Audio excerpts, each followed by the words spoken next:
Welcome to the Wisdom Reclaimed podcast, where ancient wisdom meets modern life. I'm your host, Layla Sahar, Ayurvedic practitioner, coach, and intuitive, here to support you in awakening the healer within. What if the answers you've been searching for have been with you all along, carried in the timeless practices of ancient rituals, connecting with nature, and pathways of the heart? Here we'll explore how to take responsibility for your life, trust your intuition, and rediscover the wisdom that's always been within you.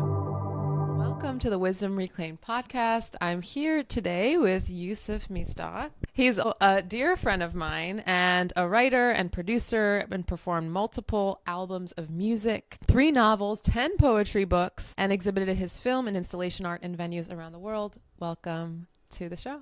So I really wanted to bring you on today to talk about you in general, your art, your work, who you are as a being, traveling this planet on your path of spirituality, and specifically on your path of Sufism, which is known as the path of love.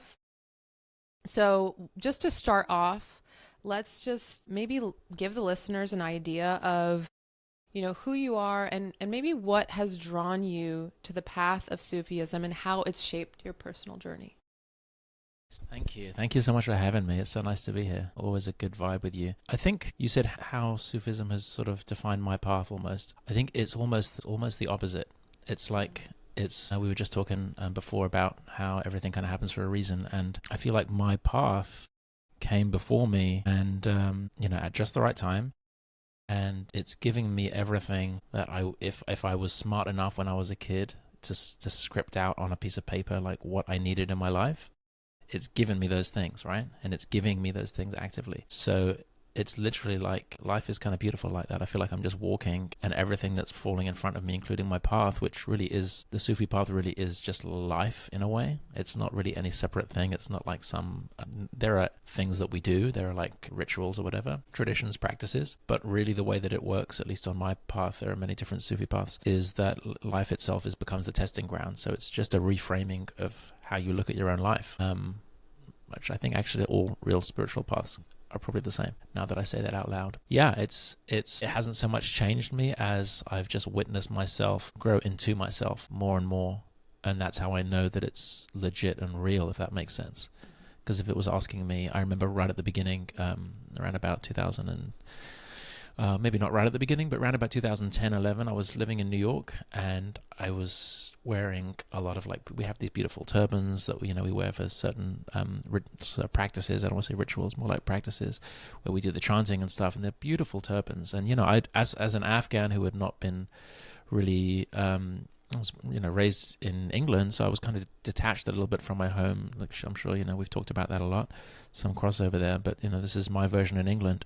So when I found my teacher, I remember and wearing all these beautiful clothes and robes and being so enamored with it. I remember asking him one day, like, can I just wear those all the time? Because I really like them, And he kind of just smiled at me and said, it's better if you don't. Like, you're not really here to stick out. Actually, like the Sufi path, actually, especially the Naqshbandi Sufi path, is about actually the opposite. It's kind of like hiding some of the progress that you make so that you're not allowing your ego to get too happy with itself by showing off spiritually, which is, I'm sure you've seen that's a common thing in the world of spirituality. So really, it's more just about, me being myself, not being something other than what I am.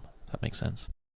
Yeah, it makes so much sense. It's super beautiful. That's a thought and a theme that I've been thinking about a lot lately, just being more of myself. And I think that it's a really beautiful path to be on, and really the only path I think humans should be on, right? But we get so lost in distractions and different, ways that we can experience life and what we're told we need to be doing, right? It's almost like being ourselves is not enough. And in many ways, that's what we see it as. So it's beautiful to see how Sufism is focused on that. And, my yoga practice is also focused on that. It is about releasing and relinquishing everything that is not me and just stepping into the vastness of who I am more and more, which with each day. Yeah. It's just you and your life, right? And your relationship to life, which is, yeah, it's simple yet profound at the same time. I'm curious kind of what drew you to, because like,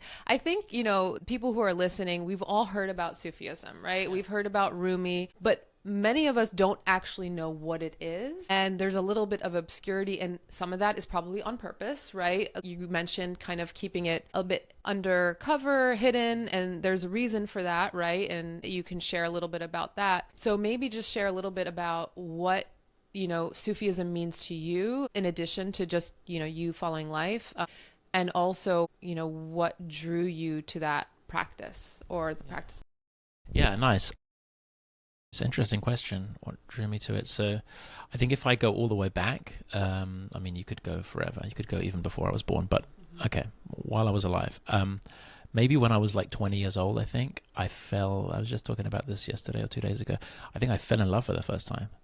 And it was that process of falling in love that not only changed me fundamentally forever after that, but also made me into an artist as well as a seeker. So it's like both those things were kind of taken to the next level. I was still making art before I fell in love at the age of 21 or whatever it was, and for the first time. But I didn't have the heart of an artist, if that makes sense. I was just having fun, making little beats and stuff and doing all this early hip-hop stuff that I did. And then same with the seeking, like life itself takes on a different dimension, I think, or at least it did for me after my heart was opened in that way. And it's not to say that I've always been in that same state of like love ever since. That would be nice if that was the case, but obviously that's not the case. Like, there's lots of different aspects of life, and one of them is that it beats you up, But that was when I think I fundamentally was on some level at least prepared for the path. And then I guess in terms of what it means to me, yeah, you're right. There's a lot of obscurity about it, and I don't think it's by design. Tariqas, Sufi paths, not mine necessarily. Some of them are a little bit more closed and secret, and even that I don't believe is anything nefarious or strange. It's just, if I were to think about it, because again, my path is actually quite open, and it's purposefully open to all people, and it's not really that there's not that much. There's a lot of depth in it, but it's not presented in that way. It's presented very openly. But I think, I don't know, just going through life, in some ways it was the discipline aspect of it. Some aspects of it were the discipline, because I'm this free-flowing artist guy doing all this different stuff. I'm a Pisces, I guess. Maybe that's part of it. I resist anyone trying to like nail me down, or to say that you're this or you're that. I don't think that way. I'm more like flowing with everything. And so creating with that attitude and that free-flowing like gift, thank God, it's such a blessing to have this gift of creativity, but you become innately aware after a period of years that you need to hold that in check somehow. You need to discipline it somehow, right? So you need to introduce some kinds of almost like systematizing in your head, not in a formal way, but some sort of way of thinking about how you approach this thing, because it's not just like, it would be great if it was just this. They have that expression in America, I think I've heard it, like drinking from the fire hose or something. So it's kind of like that. Like creativity is this massive gushing pipe or spring. I like to think of it as a mountain spring. And so, you can't just take it all in at once. And with spirituality, it's the same. It's like, yeah, God, great, this big concept. Then there's the prophets. Wow, okay, I don't really know. They're people, I guess, right? And when I was younger, I used to wonder about this. I'm like, what does it all mean? And especially when I got an inkling of Sufism, I was like, loving the prophet? What does loving the prophet have to do with anything, right? What does loving any of the prophets really have, but especially the prophet of Islam? It's like, okay, I got those questions answered through Sufism in a really beautiful way, which was basically like, the system's been flourishing for thousands of years, like over 1,500 years. So it survived this long for a reason. And all I can say is all those rituals, all those practices, all those traditions that I follow, they're very natural, and they just make a lot more sense over time. Yeah, there's the chanting, there's sometimes like the sort of dancing in certain moments. There is mostly the stuff that really is not that sort of sexy to talk about. It's like waking up really early and reciting certain things in the morning, and it's very magical. Actually, I shouldn't say that it's not sexy. It's very sexy. It's very magical, sexy. But then there's like holding yourself to account. There's these certain aspects that we do in the Naqshbandi path called muhasaba, which is like self-auditing, where you just literally take a notepad like that and just write down the stuff that you did, which was not good that day, the last 24 hours. Which then makes it much harder for you to repeat those mistakes again when you're kind of more conscious of them. So there's all this stuff, and then there's obviously the meditation, which is like connecting with your spiritual guide, which is a living guide, has to be a living person, and it's powerful and it's beautiful. So these are some of the things that happen behind the curtain. Maybe not all Sufi paths are the same; they don't all teach the same stuff, but the message is basically the same, but the methods might be different for each one. The message is the general message, you would say, for Sufism. The general message, my teacher summed it up best, is just to know yourself, know who you are, which of course means it's become like very fashionable in the last few years to talk about like the shadow and all that stuff, right? Which is an old concept, but somehow it's, I think, beautifully probably since COVID, when everyone kind of went in and cocooned for a while, that stuff all came up, and then there needed to be like this concept for it. So shadow work now is like the word for the last few years.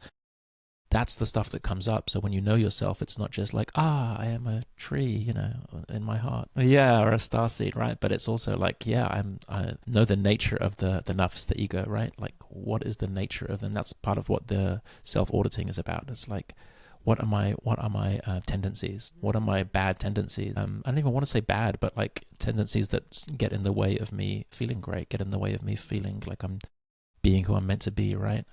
The roadblocks.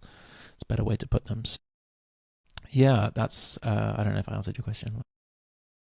And that's so important. I was just listening to a class on karma, actually, that was talking about this very thing that, karma essentially is just physics, right? Like every action has an equal and opposite reaction. If we can take back karma to the beginning of time, it's like the universe started and that began the chain of karma. So everything that's ever happened in our universe has a karma to it. There has a reaction to it. And one of the practices in Ayurveda and yoga is to understand what our limitations are, right? What you're saying of the ego, of like, because those limitations actually keep us stuck in a certain pattern or frequency that, it's almost self-imposed. And we can decide whether or not we will take that certain action again, right? If you're doing that self-audit every day, it's okay, well, I did this, what was the result? What was the outcome? Was there a reaction? What happened based on this decision, right? Because for every action that we make, there's multitudes of options for us, timelines that we can enter. Our future changes based on what we do in every moment. And so I think that just being able to really audit that and understand that we have a choice if we're looking at our actions consciously, of who we actually are and how do we align our lives with that being, that eternal, spirit. And when I think about Sufism and when I think about, my understanding of who we are, to me, the word love comes into mind. Love is a big part of, I feel like, many spiritual paths, but I feel like Sufism is particularly kind of has reign over this. And so maybe you can share, I would love to learn or hear about maybe a moment when Sufi teachings deeply transform your understanding of love. Yeah, beautiful, beautiful. So I think maybe to ground it, the idea of love, at least for me, the primary thing is, okay, it's like, I get what you're saying. You read Rumi and everything, you just get this abundance feeling of love. He's coming from a place of love. You can feel it even, in translation or whatever. It's just it's very overflowing. But what else you see in Rumi, if you read it carefully, is his guide, Shams, is always mentioned. So the love concept really, at least in my experience for the last 15, 20 years, it's ultimately we're here to learn. It's like we said before, you're here to know yourself, right? The teacher, the guide, there has to be a guide always. You're not here it's not a path that you're meant to just read books and do it on your own. It's not a DIY path, unfortunately, or fortunately, I think, ultimately. So there has to be a teacher, and there has to be a teacher that you have that connection with. Love. You have to love the teacher. It's that simple. So as Rumi loved Shams, you have to have that feeling. So I've been lucky enough to have, 2 or 3 teachers on my path. And for each of them, they wouldn't have been my teachers if it was just an intellectual thing. You know, there are a lot of Islamic sort of scholars out there today who are more in the sort of mental sphere, academic sphere. Maybe they're impressive, but it's a very, very different. Sufism itself makes a distinction between like alim scholars and then awliya, which are like saints. So these saintly figures, Rumi was obviously one of them, and Shams obviously one of them, and you know, all in the Sufi paths, the chains we call them, for like master student. They're basically, these teachers are all saints. So that's the feeling. It's this feeling of love, and what love does, it's, you know, it's alchemical, right? So you feel it, and then everything that you see thereafter is, again, in your regular life. You're not going to a mountaintop. Everything that you therefore encounter afterwards, with that feeling filtering things in a rosy, beautiful lens, then becomes wisdom, then becomes knowledge, then becomes lessons, and it's much more clarified. So the importance in the Sufi path, especially this path that I practice, is to keep presence with your guide, and loving presence. So it's a connection. We say, you know, the Afghan expression dil ba dil ra dara. So we have this expression which is most certainly based on the Sufi, you know, heritage in Afghanistan. So the heart has a connection with the other heart, and you can actually communicate, which is what Sufi meditation really is. The muraqabah that we do is sitting in presence with your teacher and actually having a conversation, a spiritual dialogue. And it's amazing. It's really quite magical. It's kind of like Star Wars. You know, when you see the Obi-Wan Kenobi or whatever, you must do this. It actually is. It's really actually beautifully similar to that. It's the same concept. I think George Lucas probably got it from Sufis. So that's what the love thing is. I don't know if what the rest of the question was. Where has it maybe hit me? Where have I encountered it? Yeah, I think, you know, I was early on in my path. I was in a relationship, you know, with my teacher's blessing and everything. And I know that the teachers, if they are your teachers, they know you very well. And I think he knew from the start that this relationship, we were engaged and everything, was not going to be the one, right? But he never discouraged me necessarily. He would have this thing where, you know, more experienced teachers, students would later talk about it and laugh when he would say, if you would ask him for something like, I'd like to do this thing, what do you think? Is this a good idea? If it wasn't a good idea, he would be like, try it. Go ahead, try it. And he would smile. So you would think that he was like, great, okay, I'll do it. So, you know, that was the situation with that relationship that when I was engaged many years ago. And really, honestly, it was when it fell apart, because it was a significant part of my life. It was 3.5 years. When that fell apart, I was heartbroken. I was on the farm with my teacher. It was during Ramadan. So this time, 12, 15, 13 years ago, whenever it was. And, you know, he was watching me kind of fall apart, and he would see me every day. And there were just these moments, you know, these various moments. I mean, you probably get emotional thinking about it, because it was such a growth point for me at that point in my life, because I was completely broken at that point. And it was like so wonderful that I was broken. I was unhappy. I was a broken man in many ways. But I was in this safe place on his farm, taking out the eggs from the chickens, chopping firewood every day. And somehow this big part of my soul knew that I was being looked after, that no matter how much pain I was feeling, and I was feeling it every day for those weeks or whatever it was that I felt, months that I felt it, I knew that this was for the betterment of my soul, because I was still alive and I was experiencing it, to the point that we were talking about earlier. So yeah, it was like his reaction to watching me, and also the compassion, because I could see that he felt there was this human side of him, even though he was, you know, this otherworldly, saintly figure. I remember once looking at him and I was in tears, and he was sort of somewhere else. He saw me and he kind of looked away in a way that only someone who really loves their student and doesn't want to see them sad, he kind of felt bad, you know? So it was like all these human aspects, which again goes into why I love this, you know, him so much. He recently passed. So that was my teacher for like 10 years or more than 10 years. So I think it was the human aspects of me feeling it, and then knowing that he was sort of guiding me through this difficult experience, and sort of almost shepherding me, or actually shepherding me, holding my hand through it, and taking me to the place where, you know, 10 months later I was on a beach in Hawaii living a whole new life. And I was like, wow, I came through it, you know? So life is magical. Yes, we could just end it right there. I feel like there's so much that lit up in me when you were sharing that story. Just your teacher, right? He was initiating you almost, like he knew what was going to come, and yet he was like, you're ready for this. And at the same time, it reminds me of, you know, I've read many books of teachers of mine and their gurus, and how, you know, the guru or teacher, it's like their students are like their spiritual children.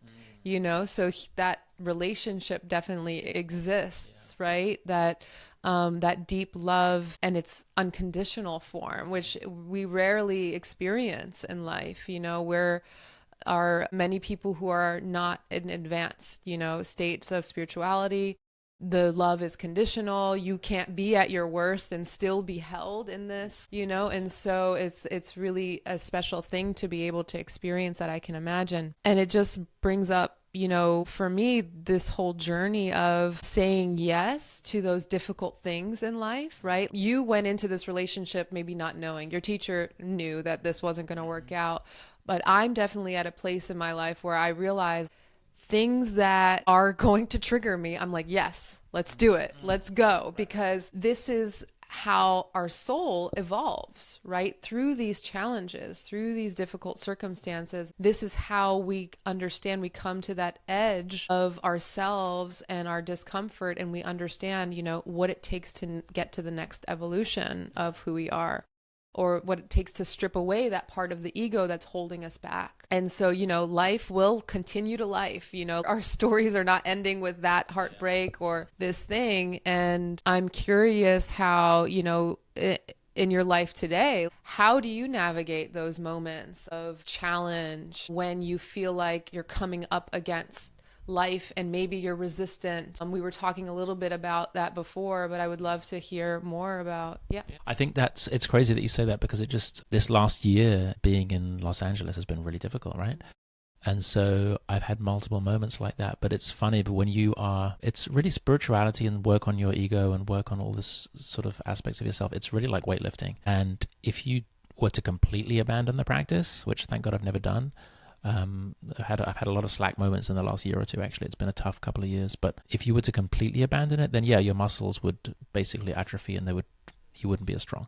But basically, as long as you're on the path and still striving and intending, then that muscle stays pretty good. So that the next thing that comes, of course, there are really big challenges and there are small challenges. I look back on this now. I was robbed 3 times in the space of a few months last year. Remember that, right? That was fun. And so at the time, it really felt like a big deal, actually. And looking back on it now, I can say that it was slightly minor, which sounds strange to say, but I think that's probably the case, because a big thing would be like someone dying or something, right? But still, it felt really significant. And I remember being conscious, it was reminding me of what you were saying just now. For me, the metaphor is like a wave that's coming in opposition almost, and I'm here. So I'm down here somewhere, and the wave is coming, and I can see this big challenge coming. In this case, okay, the robbery had happened, or let's say the third one in as little few weeks had happened, and the big wave that's coming is the feeling of, man, this could bury me. This could really upset me. This could really throw me off course.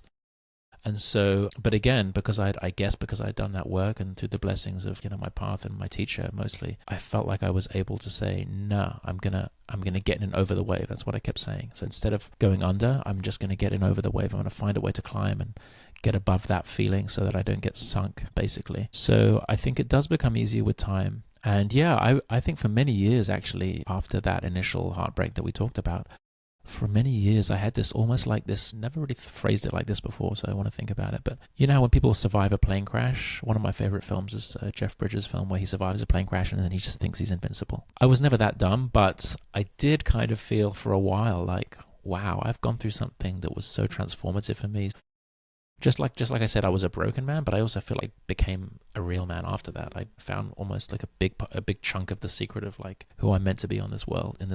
So for a while, I felt like it was going to take a lot to shake me, and I feel like to some degree I've still got a bit of that. It takes a lot now to rock me, because you go through a few things here and there, and it's like they've prepared me for this next thing. So I don't know. Life will never stop lifing, as you say. That's a really nice way to put it. But I feel like it's about being steadfast on your path, whatever your path is. It's about that, because if you abandon your path, which I really don't imagine any situation where I could do that, like touch wood, that would be very scary for me, because it's become such a important part of how I process the world, how I process everything that's happened in my life, or that is happening in my life. But with the practice, it's like a rope that you hold on to. And as long as you don't let go of that rope, then these winds and these crazy tidal waves or whatever can come, but you're hanging onto that thick rope, you know. I'm imagining one of those ropes in PE, you know, where you have to climb, those thick ones. So you hold onto that rope. I mean, they don't? They stop that? It's not allowed anymore. They're soft kids, man. But so, yeah, I don't know, but that's sweet. But yeah, I think that's what it is. It's like holding firm.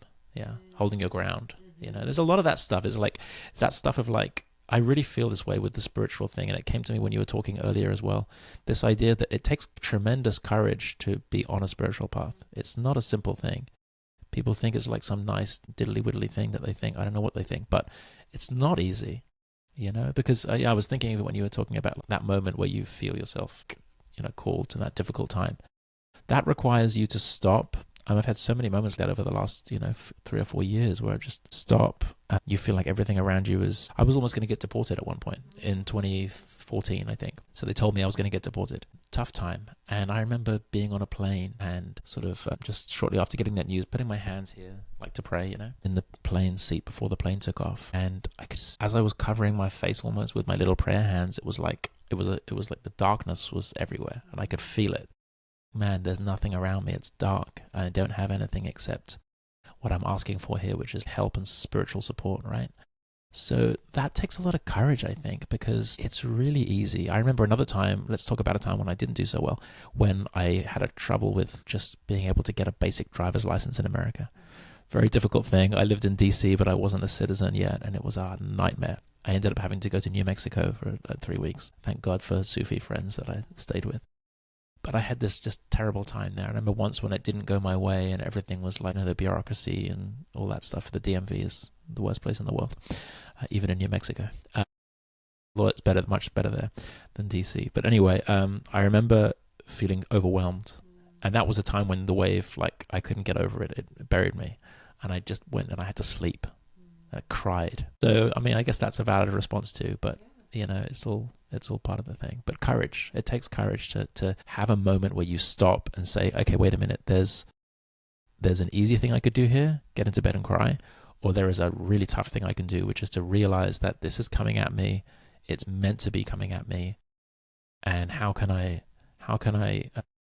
it reach me, and how can we meet this wave and me, or whatever it is, the car crash that's coming towards you, how can I meet it with the fullest strength, with my integrity intact? With my integrity intact. I think that's a big thing for me. So, yeah. That's beautiful. Yeah. And such an important message, because you're right. I think a lot of people do look at the spiritual path and think that it is all roses and sunflowers and very shiny. And especially nowadays, you know, I think there's a lot of glamour around, you know, being spiritual. And right, there's sometimes a facade and masks that, you know, you can dress the part and act the part, but actually playing the part is very different, right? And that's where you meet life every day and are open to it. And I think even being on the path of love, right? Or it's like you have to strip away that everything that is not it in you, right? To really, and it's like, if we talk about our true nature, it's like the path of spirituality to become more of who we are as eternal beings is to strip away everything that is not us. And that's hard to look at, you know, and a lot of the shadow, as you mentioned before, those are not easy things to look at. And then we have our regular patterns, which are, you know, I'm going to go and cry. And so it takes a lot in the moment, right? I don't know if you've also found this, like, obviously as time goes on, it becomes easier to recognize when I'm slipping into old little me, poor me patterns. And then when I'm able to come out, and I've been able to catch myself more in real time, where it's like in the middle of crying, I'm like, wait a minute, I have a choice here. Do I believe this to be true? Do I believe that the world is, you know, against me in this way? Or do I believe otherwise? And it's like, it's funny because in the last year I've had instances where in the middle of crying, I decided, okay, I actually had that conversation with myself, and everything dissipated.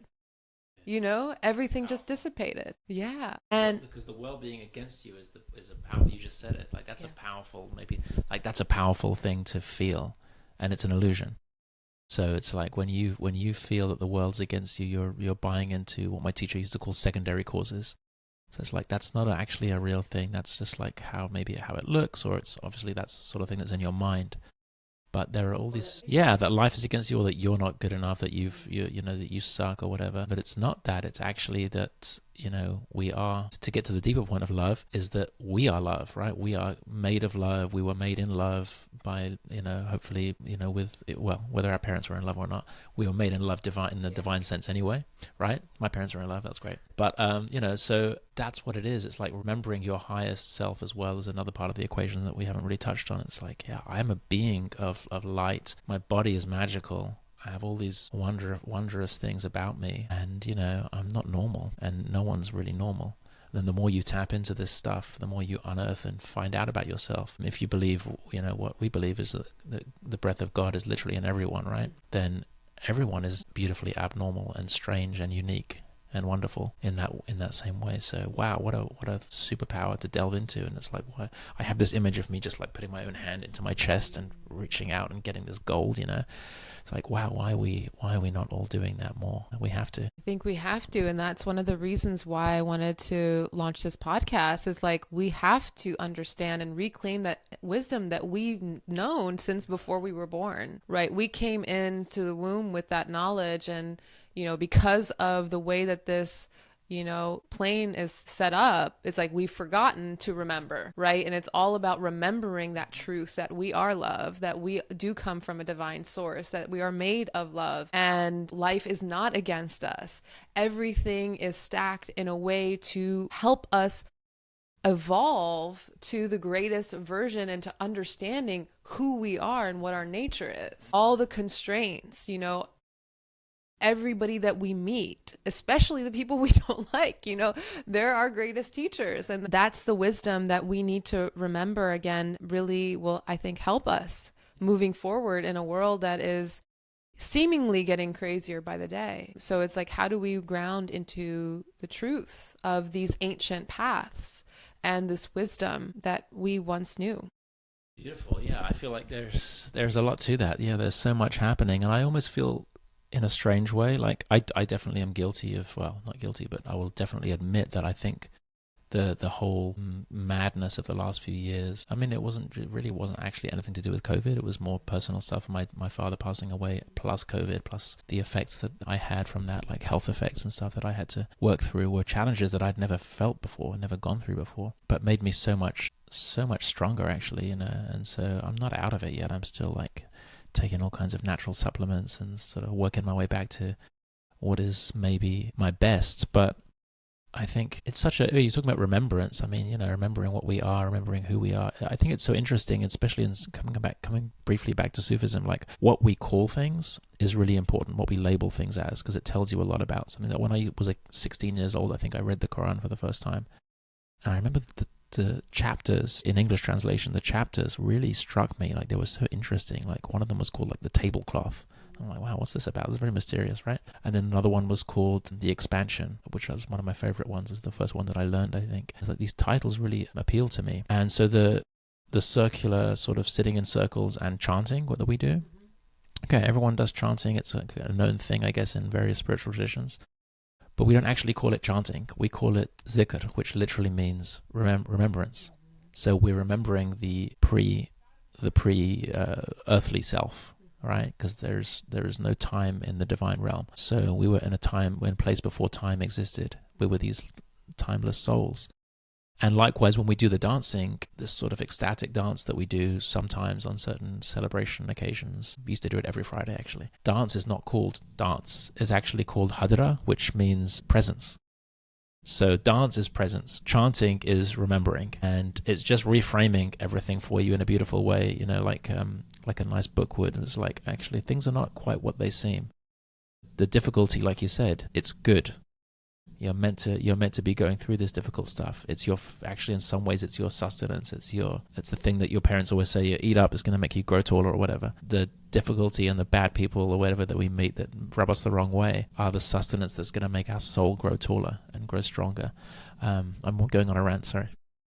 It's beautiful. I love it. This is perfect. And just maybe to kind of wrap up our conversation, I love what you said about zikr, the remembrance, and the dance being a representation of presence. It's like, what can people do that are listening to this, just so we give them a little takeaway? What is one thing that they can do to give them more presence in their life, or a sense of remembrance, if there's anything you have for them?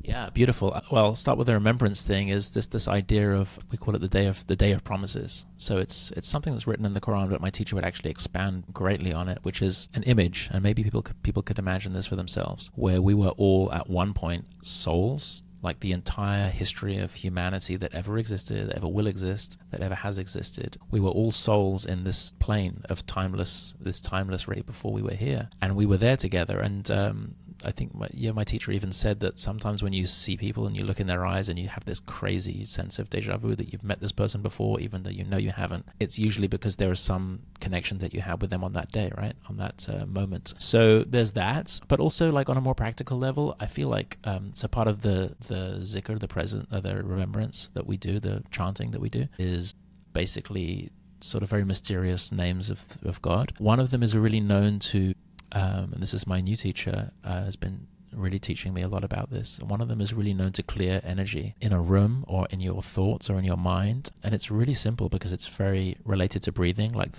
my path, the Naqshbandi Sufi path, it focuses a lot on breathing. So the founder of the path he said, like, that if you lose, the path is built on breath, is what he said literally. And if you lose your breath, it's like you've lost yourself. So really the first principle of our specific Sufi tradition is what we call hosh dar dam, which is mind through breath. It's a Farsi term, or I guess Old Farsi. Mind through breathing. So in other words, breath work, conscious breathing. So, and that's kind of mixed with the meditation, so with the chanting. So we recite this name of God, which is a very mysterious name, which is Hu. Yeah, Hu. But we recite it in this very, very slow way, or you could recite it any way you want. But I feel like sometimes that's a really helpful thing for me that I've started to do a lot more recently, which is like when I'm feeling that maybe the room is feeling a bit tense that I'm in, or I'm feeling a bit tense driving in the car, whatever it is, I will just do this, just get it out. And I do it 2 or 3 times, and it really does. I mean, just like a cat's purr has its frequency that I think is healing, and I think scientists have proven that it heals bones and stuff. It has this crazy frequency. I think that frequency of who, just saying it, for me at least, it really is powerful. So I will find myself doing that, sometimes even higher pitched, sometimes lower pitched, just to clear out whatever might be there. So maybe that's a useful takeaway. Yes, absolutely. That's the perfect takeaway, and super simple, and I hope everyone really loves it. Thank you so much, Yusuf. It was amazing. Yeah, this was so good, and we'll definitely hopefully do it again. All right. Thank you for listening.